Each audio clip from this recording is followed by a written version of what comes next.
Junior NTR acting ఫిదా అవ్వాల్సింది ఈ సినిమాలో. హృతిక్ రోషన్ డామినేట్ చేశాడు. ఓకే నమస్తే, ఎటన్ సినిమా జూనియర్ ఎన్టీఆర్ యాక్టింగ్ అయితే ఈ సినిమాలో ఎక్సలెంట్ గా ఉంది. హృతిక్ రోషన్ ని డామినేట్ చేశాడు. కానీ సినిమా స్టోరీ మటుకు రొటీన్ గానే ఉంది. అది ఒక్కటే అంతే. కొంచెం విఎఫ్ఎక్స్ కూడా కొంచెం డల్ గా ఉన్నాయి. అది అంతే. జూనియర్ ఎన్టీఆర్ లేకపోతే ఈ సినిమా లేదు.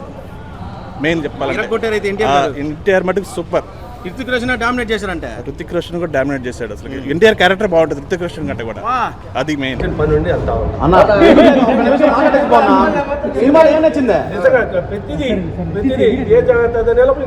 ఎవరు బాగా చేశారు యాక్టింగ్? రెండు చాలా బాగుంది సినిమా. ఇప్పుడే ఆ పాటలను చూపించాడు, బిక్రీలు భలే చూపించాడు. అబ్బా గోల్డ్ కలరా బాగా 4 ముద్దులు కూడా చూపించాడు. సినిమా సూపర్ బ్రో, అసలు అద్దరిపింది.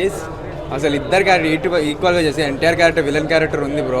అసలు మైండ్ బ్లోయింగ్. అసలు అలాగేం లేదు సార్, ఇద్దరు ఈక్వల్ అన్నా. అసలు హీరోయిన్ చెప్పలేము.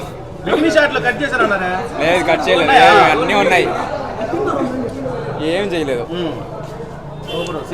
Cinema super hit, next level.